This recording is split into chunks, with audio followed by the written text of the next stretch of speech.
pocong itu sebetulnya mah teman-teman bermain anak-anak kecil. Cek saha eta teh? Aslinya.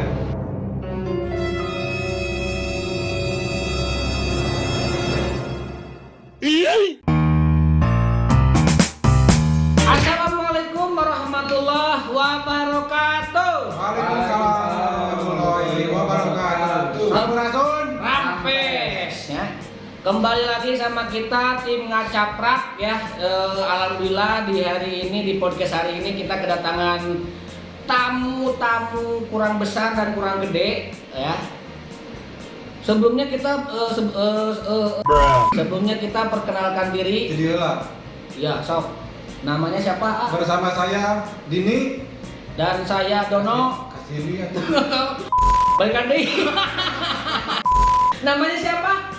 Bersama saya Doni. Oh, Dini tadi. Ya kan Dono kasih. Aing mah tuh waras ya mah. Bersama Doni dan saya Kasini. Saya Indri. Kita mengucapkan Kali ini kan si isolasi. Warga DKI, copyright. Ya, baik. Kita bertiga dari Warkopi. Warki. Gitu naon. Kan UI. Oh, Warki. Sok lah kumaha dah. Sekadahe Warki. Ya kan bersama saya Doni. Kasini. Indri. Kita dari grup Warki. Nah, siap. Lain quick. Oh ini Wirkip Diki. Aduh. Kita akan kembali ya, kita akan judulin dulu ini podcast hari ini. Kita akan ngebahas tentang mistis ya, mistisnya hidup di alam dunia dan mistisnya ya menurut kalian apa aja lah mistis itu ya. Atau dunia gaib lah. Dunia gaib. Untuk berbicara ke dunia gaib, sebelumnya kita harus mengenali gaibnya diri kita ya. Maksudnya gaibnya diri kita itu kan diri kita itu ada badan dan ada roh jahat, bukan roh kudusnya. Tit kadek. Maksudnya kan ada kudus, ada Demak, ada Semarang, ini maksudnya Tasik orang mah gitunya. Tapi ya menurut pengertian AA-nya tentang masalah dunia mistis, apakah kita harus percaya akan dunia itu? Sebenarnya kan harus percaya nggak percaya gitu. Soalnya kan yang disebut gaib itu kan kalau definisi sederhananya kan nggak terlihatan. Kasat mata berarti. Atau nggak ada wujudnya. Ya, kamu wujudnya mah, kamu bisa ninggalin mah. Kan wujudnya tuh jelas gitu. Kan tidak kelihatan sama mata Paranormal. mata lahir. Mata lahir. Itu lain mata batin ya, bukan mata batin berarti di sini. Bukan mata-mata. Amun anu panuna tilu kita kumaha sih sering. Astagfirullahaladzim, eta mah kudu tetep mata ijan. Astagfirullahaladzim. Iya mah kasar Aduh, kepala bah mata ada tulis-tulis tahu suku pakum.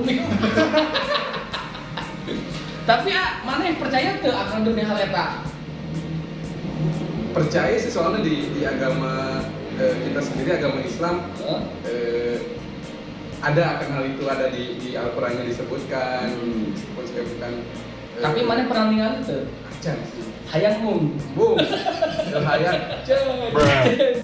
Ya sebetulnya mah kan dunia gaib atau dunia mistis itu kan sebetulnya mah kan cakupannya luas. Jadi kita jangan terlalu parno lah tentang hal-hal yang mengerikan, tentang hal-hal yang berbau klinik atau apa kan gitu. Kita kan banyak umpamanya kan yang yang disebut gaib itu kan kayak angin, itu kan gaib. Oh iya benar ya. Bener nggak? Benar. Hitut. Banyak kan? Itu gaib. Rasa manis ada nggak bentuknya? Oh. Nah, itu kan semuanya kan gaib gitu. Jadi jangan terpatok bahwa hal-hal yang gaib itu adalah suatu hal yang klinik atau yang menakutkan. Jadi hal-hal gaib juga ada yang imut, ada yang lucu juga ya. Kayak rasanya cintaku padamu cenah kan nggak ada bentuknya kan, cuma bisa merasakan. Bisa termasuk juga dengan hal gaib ya. Jadi kita bisa merasakan hal itu tapi kita tidak bisa melihat akan bentuknya berarti. Iya kan tadi saya di dunia gaib itu kan nggak kelihatan dengan apa dengan mata yang kita punya gitu. Makanya cakupan gaib itu kan sebenarnya meluas kan gitu. Jadi tergantung kitanya mau mendefinisikannya seperti apa gitu. Kalau saya mendengar kisah zaman dulu, contohnya kan kita kalau yang berbau mistis gitu kan, kita mengetahui adanya pocong. Benar. Nah kalau saya mendengar dari orang tua zaman dahulu, sebetulnya mah pocong itu sebetulnya mah teman-teman bermain anak-anak kecil. Cek saha eta teh? Aslinya. Oh, Bisa dilihat di literasi dari apa di YouTube juga ada gitu. Jadi zaman-zaman dahulu itu teman bermain gitu. Jadi posisinya bukan kita yang takut sebenarnya sama pocong. tapi pocongnya yang takut akan kita. Dulunya seperti itu gitu katanya. Tapi saya percaya gitu. Jadi untuk di zaman dahulu si pocong sama dunia nyata itu bersahabat dekat ya, Bersahabat. kayak kepompong. Gitu berarti ya. Berarti bisa masuk ke kayak metode menyan ya. Bisa. Metode menyan. Akan eta kan untuk zaman-zaman sekarang anjir. Nah sih naon kunaonnya ayeuna nyetel menyan, nyenget menyan, jang naon. Tapi untuk kembali lagi ke zaman dahulu berarti kita itu bisa menghargai itu bukan hanya sesama manusia aja ya. Berarti sesama makhluk hidup yang berbaunya kelihatan atau enggak kelihatan, kita harus saling menghargai dan saling menghormati juga ya. Iya. Kan Tuhan itu kan menciptakan apa ya? Menciptakan benda atau makhluk itu kan bermacam-macam. Ada yang kelihatan, Ada yang enggak. ada yang enggak, ada yang berbentuk, ada yang enggak kan. Jadi banyak kan gitu. Sebetulnya mah kan banyak hal tentang kegaiban-kegaiban. Contohnya kan dalam diri kita. Kita punya cita-cita, keinginan. Itu kan hal yang gaib juga ya. Hal yang gaib kan? Yang enggak kelihatan akan cita-citanya kan. Dan segala sesuatu sebetulnya mah yang ada di dunia, baik itu seperti yang ini, seperti yang ini, seperti yang ini, itu awalnya kan nggak ada. Oh iya. Bener nggak? Betul.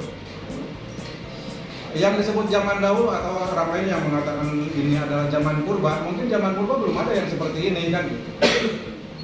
Berarti ini juga bisa disebut gaib ya. Terus seberjalannya waktu kita bisa menghadirkan bentuknya ini menjadi dohir tadi. Itu juga setan pun juga bisa didohirkan ya. Bisa. Contohnya kayak ini juga setan begal-begal. Mungkin ya. Mungkin bisa. Dibuat visual mungkin dari si Tumblr sendiri pada awalnya mungkin manusia itu berangan-angan atau bermimpi bahwa kita tuh pengen bawa air bisa pengen minum air tapi pengen bisa dibawa kemana-mana karena gak di setiap tempat itu menyediakan air minum mungkin ya. Jadi dengan adanya Tumblr sehingga kita bisa minum di mana aja. Mungkin pada zaman dulu bisa pakai kayu, Bisa pakai batok, bambu. benar juga sih. Ya makanya segala sesuatu terhadap yang tidak terlihat atau yang terlihat kan sebetulnya maka tergantung persepsi kita. Apapun bentuknya, kalau ini kita asumsikan sebagai hal-hal yang mistis atau gaib ya, atau yang berkonotasi negatif gitu kan, atau menyeramkan, bisa aja kan ditanam dalam otak kita kan. Bisa.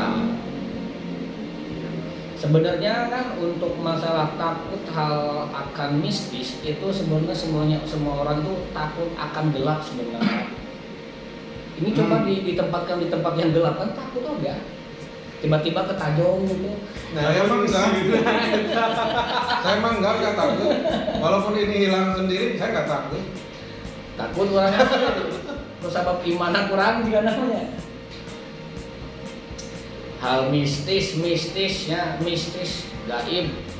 Lah, Oh, berarti sama halnya kayak ini ya kan? Soalnya saya sendiri sempat lihat atau mungkin beberapa kali lihat penarikan entah itu batu, entah itu benda pusaka.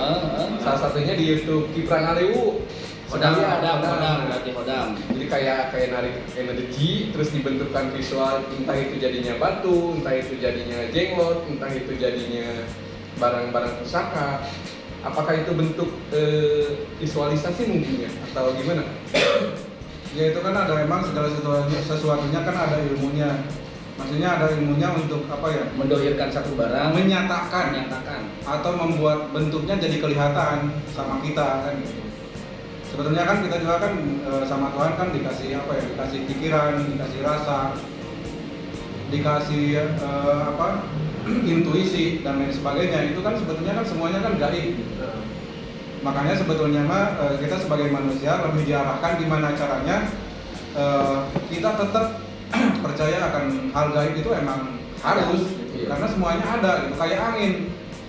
Kita kan nggak menyadari gitu, atau kadang tidak menyadari atau tidak mengimani angin teh seperti apa dan sebagainya kan, seperti itu kan. Jadi lebih fokus ke hal-hal yang dekat dengan diri kita lah gitu.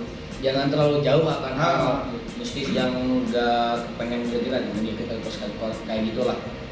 Iya. Jadi sebelum mengincak ke mistis-mistis yang lain, kita harus mengincak mistis-mistis yang ada di diri kita dulu ya. Yang dekat-dekat mungkin, yang dekat-dekat kayak rasa, kayak angin, kayak cita-cita, itu kan sebenarnya hal gaib mungkin. Betul. Tapi kan itu pun juga ada proses untuk penghadiran ya. Penghadiran apa ya? Menghadirkan atau mendohirkan suatu barang atau suatu cita-cita, suatu pas gitulah ya. Iya, tujuan hidup kita kan emang kita kan punya tujuan hidup kan. Tujuan hidup pengen seperti apa dan sebagainya gitu. Kalau belum nyata berarti kan itu masih gaib. Iya. Jodohnya ternyata mah gaib kan. Masih gaib berarti kan. Gaib. Ya makanya kan segala sesuatu itu kan pasti awalnya dari nggak ada dulu kan gitu. Kita kan umpamanya dari sini kan membayangkan membayangkan atau kita punya orang tua, tapi kalau kita belum ketemu seperti ini kan gaib. Karena nggak ada bentuknya kan, walaupun ada di sana. Seperti itu. Kayak mendam-mendam merasa kangen.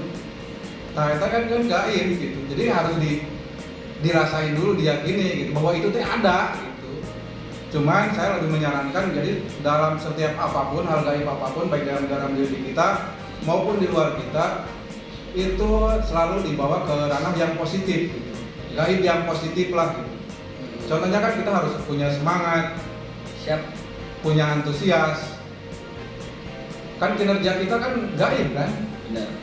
Tapi kita bisa membuktikannya atau bisa mendohirkannya dengan menyatakan dengan tubuh kita kan. Seperti itu. Meureun katanya meureun. Meureun eta ge nya. Ngacaprak lah ka mana wae kawan lainnya ayeuna mah ngomong mistis ka mana we kitu usah mistis-mistis nah lah. Ayeuna mah laju kana mistis, laju kana mistis deh. Kusabab aya sekarang lagi mengomongkan dunia gaib atau mistis. Kalah kagak boleh Mikir. Saya sebagai co-host artinya sebenarnya oke. Oh ya, terus perihal seperti hukumnya gimana Kang? Kalau misalkan dunia mistis kayak dibikin konten atau dibuatkan konten, mungkin udah semua orang atau teman-teman di sini juga suka lihat atau si ceweknya suka lihat jurnalisa. Saya juga sempat awalnya emang gak tertarik, cuman makin sini sempat iseng lihat. Kok kayak proses memasukkan makhluk halus dan mengeluarkan itu dengan begitu mudahnya, dengan begitu cepatnya, kayak terlalu banyak apa ya? Bukan pembohong atau kayak kurang realistis, mungkin kayak settingan. Sementara yang kayak hal-hal kayak gitu juga dulu sempat ada di Trans 7 kayak dua dunia lain yang dimasukkan. Nah itu sendiri sih proses untuk memasukkan makhluk halus tersebut membutuhkan waktu yang agak lumayan dan effort yang lebih, mungkin usaha yang lebih buat itu. Tapi ketika saya lihat jurnalisa dengan mudahnya memasukkan dan mengeluarkan, apakah itu menjadi sebuah settingan atau karena atau apa? Balik lagi ke pertanyaan awal sebelum itu settingan, apakah hal tersebut untuk kita sebagai umat muslim mungkin ya memberikan impact positif atau negatif, atau ada hukumnya atau ada larangannya menurut agama sendiri atau menurut Al-Quran sendiri, gimana Kang? Kalau pertanyaannya seperti itu, saya kan bukan ustaz, saya bukan juga yang ngaji gitu kan, tapi intinya seperti ini. Jadi segala sesuatu kan punya tatanannya sendiri-sendiri, punya setiap manusia itu kan punya kelebihan sendiri-sendiri. Kita juga tidak boleh mengejudge atau menilai sesuatu bahwa itu sesuatu hal yang salah atau seperti apa gitu. Yang jelas ya apa yang setiap orang lakukan itu kan berarti kan punya tanggung jawab sendiri-sendiri, punya ilmu sendiri-sendiri, punya latar belakang sendiri-sendiri juga kan. Tapi sih kalau menurut saya untuk akan hal itu ya, jadi di mana kok bisa secepat itu antara memasukkan roh ke badan dan kok bisa secepat itu mengeluarkannya. Kalau misalkan kayak jurnalisa atau gimana, kalau misalkan kita yang berpikir orang awam itu berpikirnya kok settingan ya, bagaimana. Kita berpikir logika aja. Kan orang awam, nggak tahu nih. Kita berpikir logika aja. Apakah bisa acting nggak kayak pemacan, pemaung, kalau gitu ngomong kayak gini-gini, bisa acting kayak gitu nggak? Bisa aja. Tapi nggak bisa senatural mungkin. Iya. Itu juga kan ada pemaksaan dari diri kita sendiri. Nah, untuk memasukkan itu kan ini juga udah macan sebenarnya. Sebenarnya mah kan tergantung keilmuan kita ya, dan tergantung kita mengimani atau memahami tentang hal itu. Sebenarnya emang kayak gitu emang bisa juga. Misalkan pengen sekarang mau masuk, kita masukin. Apa ya?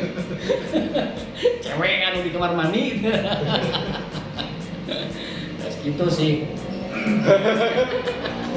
Jadi aku mempercayai akan hal itu dan aku tidak menamai hal itu akan settingan ya.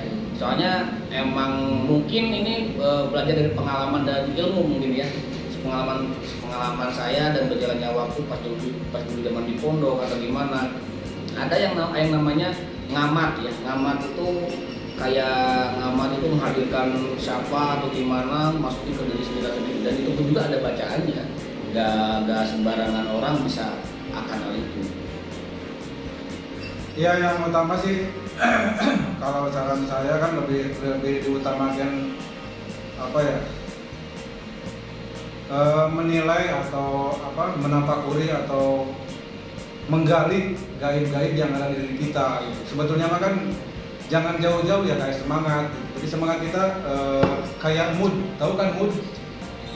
Gimana caranya mengendalikan, mengelola semangat agar dalam hidup kita itu selalu semangat gitu. Berarti lebih ke menggalikan emosi ya.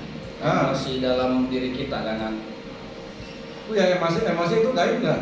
Gaib kan. Tapi kan orang yang terhebat itu adalah orang yang bisa mengendalikan emosinya, bukan orang yang bisa perang pakai pedang atau silat ikilannya. Sebenarnya mah eta jelema anu panggagah-gagahna, orang yang tergagah itu emang yang bisa mengendalikan diri kita sendiri. Ya kadang kan setiap orang tidak tahu tentang apa yang ada dalam dirinya. Contohnya kan semangat. Kadang-kadang orang nggak tahu semangatnya naon gitu. Semangat itu apa? Bukan hanya yang diucapkan dari kata-kata ya. Semangat dah gitunya. Iya. Tapi saudara-saudara Tetap menyerah. Jangan semangat jadilah beban orang tua dah. Apakah ada pertanyaan-pertanyaan lain? Kawas gitu ya. Host biarkan pertanyaan.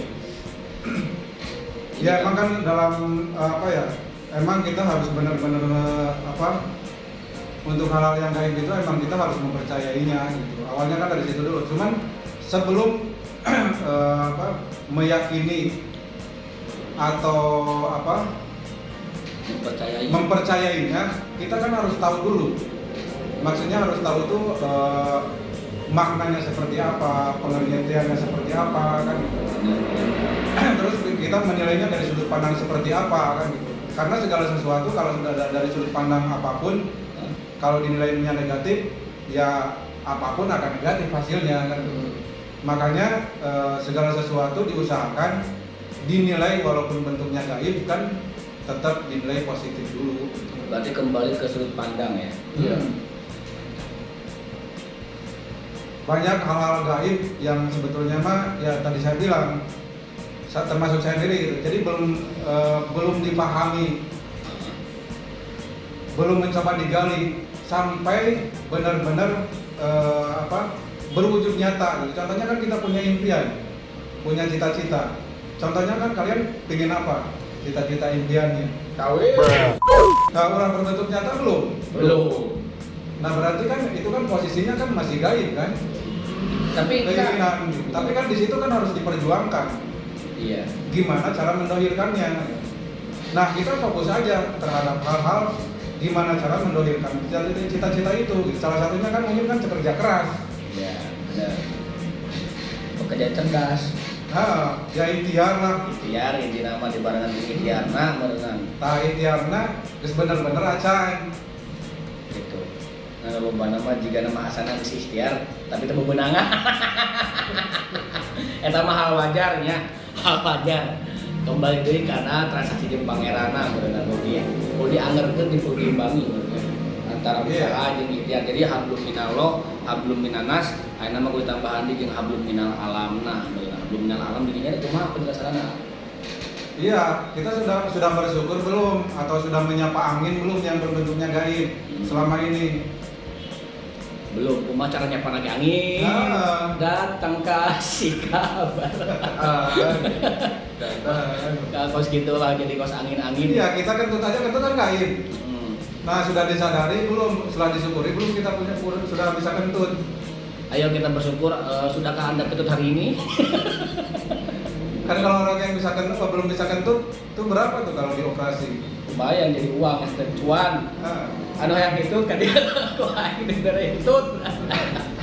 Tapi ini gak beda jauh ya antara mistis dengan hal gaib. Kita akan akan bandingkan ya, bandingin aing bingung kata apa peraturan itu. Saya mau melemparkan beberapa pertanyaan, mungkin bisa dibilang ini hal-hal yang sensitif. Terserah itu mau dibahas atau enggak. Mungkin saya coba melontarkan dulu. Masalah LGBT kan dari luar negeri itu udah banyak hal atau isu yang dibahas perihal LGBT. Bahkan di Tasik, bukan di Tasik, mungkin di Indonesia mulai banyak yang terang-terangan, terus mulai banyak yang mengkampanyekan LGBT.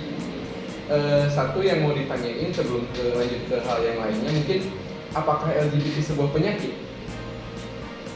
Apakah itu sebuah kelainan? Itu sebentar. Terus sementara teman saya sendiri pernah ngobrol sama pelaku LGBT dan mereka. Apakah kamu jadi korbannya? Rapat kan? Apa salahnya sih? Itu kan sebuah rasa. Balik lagi ke hal yang gue rasa. Itu adalah sebuah rasa. Kita sukanya atau nyamannya ya sama sesama jenis mungkin kata mereka. Terus kaliannya aja gak open minded.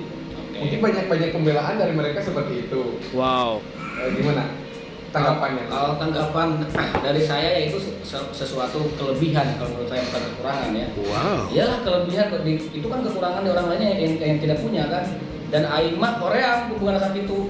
Tapi aku punya teman yang dia cewek tapi dia suka cewek. Wow.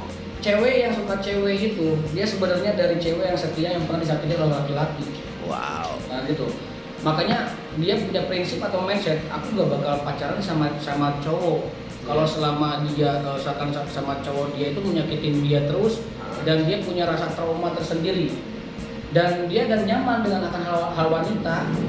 Soalnya satu rasa, satu kan rasanya sama, dia cewek sama cewek satu merasakan. Tapi untuk masalah hal kelanjutan yang selain itu ya antara seksualnya atau gimana kelebihan itu saya tidak tahu akan hal itu. Tapi mungkin kalau menurut saya dan pengalaman saya pribadi itu mungkin lebih ke kelebihan sih menurut saya itu. Curhat. Asli kayak cowok-cowok yang sekarang jadi playboy itu dari seorang lelaki yang setia akan wanita sebenarnya. Itu disakiti.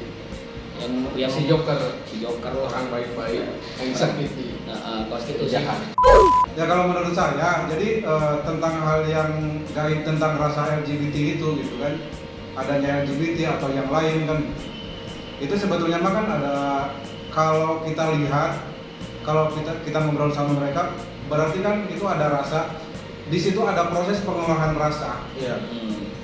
Nah, proses pengolahan rasa itu, rasa yang timbul itu ada satu latar belakang yang akhirnya mereka dalami, tapi seolah-olah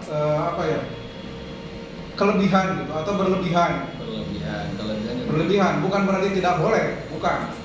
Berarti berlebihan dalam pengelolaannya gitu kan, seperti banyak hal gitu, banyak orang yang dari anak kecil dia dikasih boneka atau sukanya laki-laki gitu kan, laki tapi dikasih boneka Barbie segala macam seperti itu, atau diperlakukannya seperti apa gitu, atau orang tuanya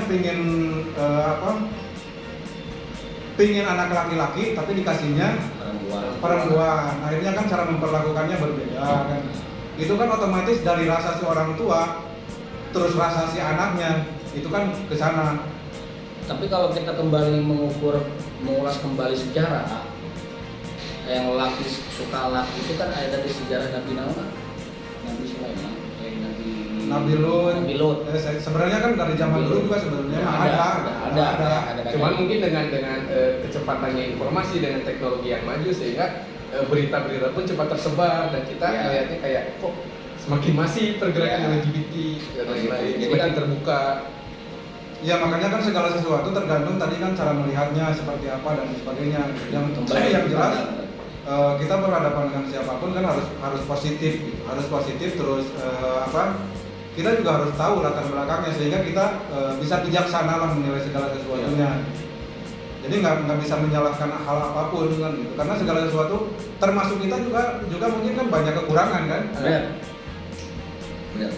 Kalau sifat laki-laki atau laki-laki punya sifat cewek atau kecewean atau kewanita-wanitaan wajar kan? Itu kelebihan sebenarnya. Nah, karena kita juga kan nggak mungkin jadi 100% benar-benar laki banget gitu kan, karena Tuhan itu menciptakan dalam diri kita itu kan itu percampuran dari kedua orang tua kita gitu. Benar nggak? Campuran laki-laki dan perempuan, orang tua kita kan gitu kan, dari ibu dan bapak kita. Kayak laki-laki nangis, kok cengeng kayak cewek kan? Emang yang harus nangis itu emang cewek doang gitu? Karena ada emansipasi sekarang. Iya, laki-laki juga berhak untuk menangis sebenarnya guys, gitunya. Ini harus sedih gitu, kalau sedih mah sedih ya. Kalau yang mewek mah mewek gitu ya. Yang punya rasa itu bukan hanya cewek, tapi laki punya rasa juga. Ya pokoknya banyak hal yang harus kita gali tentang keajaiban diri kita sendiri kan. Kita juga kan kadang-kadang nggak bisa menilai gitu kan. Umpamanya saya namanya kan Doni itu yang mana? Kalau ini kan dadanya. Benar. Kalau ini kan kepalanya. Benar. Kalau ini kan matanya, ini hidungnya, ini mulutnya, ini tangannya. Jadi yang namanya Doni itu yang mana? Najero dada cina. Berarti kan itu hati. Itu hati. Ada tulang, ada sumsum. Benar. Berarti kan menurut Doni asli itu yang mana? Nah itu kan harus dipertanyakan. Berarti hal itu belum punya jawaban. Belum. Anjir teh aing suka teh buka jawaban. Si Doni. Untung ke Siana udah Sumedang ngalirkeun batur. Kan gaib eta kan. Pek bicara pohon ngopi gerak. Yana sia teh ngalirkeun batur. Ya ieu pembuatan kawas kieu itu di mana? Di Kuikor. Di Kuikop. Berarti di Kuikop tuh bisa nyenaon wae. Segala rupa we. Segala rupa bisa. Palu gada. Palu gada teh Palu mau gue ada. Siap. Bisa yang mampu saya kalau. Jadi lamun hangieun teh ka mana?